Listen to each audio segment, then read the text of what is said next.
Let's see this question.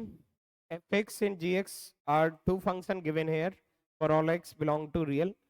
Set of all x find करना है और composite function f g का एक दिया हुआ है.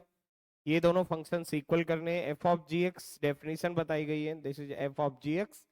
f आउटर फंक्शन है, gx अंदर वाला फंक्शन है. ठीक है.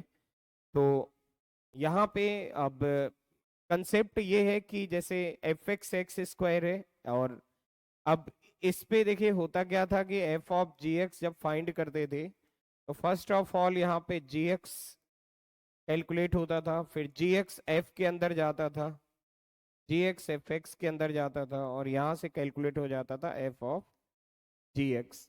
तो बस इसी कंसेप्ट को समझते हुए मैं यहाँ कैलकुलेट करूंगा, एक बार ये और देन एक बार ये. तो मैं लेफ्ट वाला लेता हूँ, एफ है, फिर अंदर जी है, फिर अंदर जी है, ठीक है, और फिर अंदर एफ है. ये मुझे कैलकुलेट करना, चार फंक्शन है. F of G of F. ठीक है. तो इस जगह पे आने वाला है एक्स स्क्वायर, तो ये बना एफ, फिर जी, फिर अगेन जी, और अंदर आ गया एक्स स्क्वायर. अच्छा, जी एक्स स्क्वायर यहां से देख सकते हैं. जी एक्स स्क्वायर आएगा sine X square, G X square आएगा साइन एक्स स्क्वायर, तो ये मिला F G sine X square आ गया. अब G of sine X square लेना है तो मतलब एक्स के अंदर साइन जाएगा, तो ये बन गया साइन ऑफ, या एफ के अंदर भेजना है जी, एफ के अंदर जी भेजना है तो मतलब ये आ जाएगा G of sine X square and finally whole square. G X यहाँ से डायरेक्टली निकाल सकते हैं, sine of sine X square, और ये कंप्लीट है होल स्क्वायर. तो मेरे पास लेफ्ट साइड का फंक्शन आ गया sine square sine X square. अभी मुझे फाइंड करना है G of F X, G of F X. मुझे फाइंड करना है G of F X.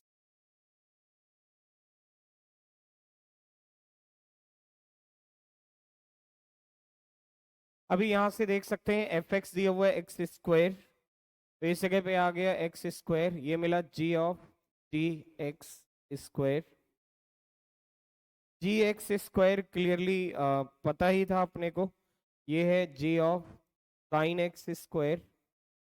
Ji X square इस जगह पे रखेंगे, जी एक्स स्क्वायर आया साइन एक्स स्क्वायर, उसको अगेन जी के अंदर रखना है, तो ये क्लियरली आ जाएगा, सॉरी ये आ जाएगा sine of sine X square. अब क्वेश्चन में दोनों इक्वल दिए हुए थे, तो मतलब ये आ रहा था sine square sine X square, यहाँ पे मिल रहा था sine square sine X square, और यहाँ है sine of sine X square.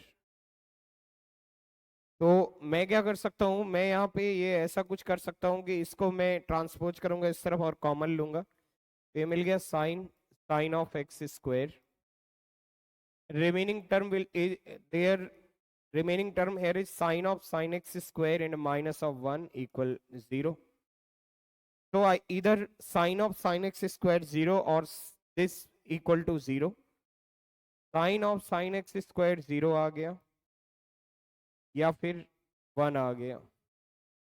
ठीक है, तो इससे तो डायरेक्टली 0 को मैं लिख सकता था साइन 0, और इसे लिख सकता हूँ sine pi by 2.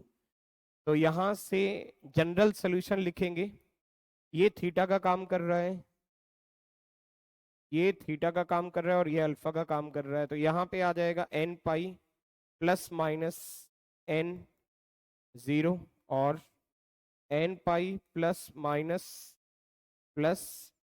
Minus 1 power N into pi by 2, pi by 2.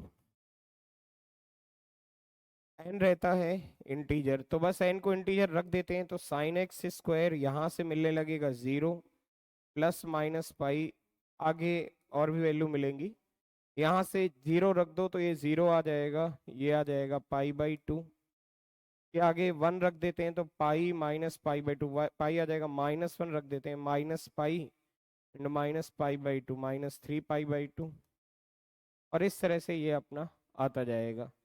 अच्छा, किसी भी साइन की वैल्यू 1 से ग्रेटर नहीं हो सकती, किसी भी साइन की वैल्यू 1 से ग्रेटर नहीं हो सकती, तो ये सारी वैल्यू रिजेक्ट हो जाएंगी, नॉट पॉसिबल आ जाएगा। ये भी 1 से क्लियरली ग्रेटर होता है, तो ये नॉट पॉसिबल होगा, नॉट पॉसिबल।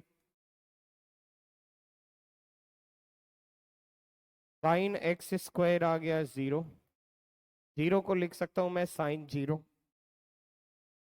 तो एक्स स्क्वायर यहां से आ जाएगा एन पाई, और x की वैल्यू आ जाएगी clearly under root of N pi.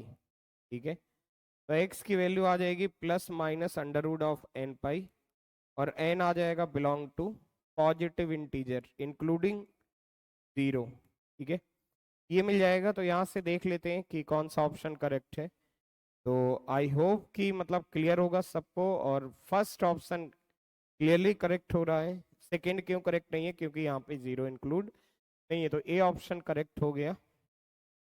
So thank you for watching this video of this question.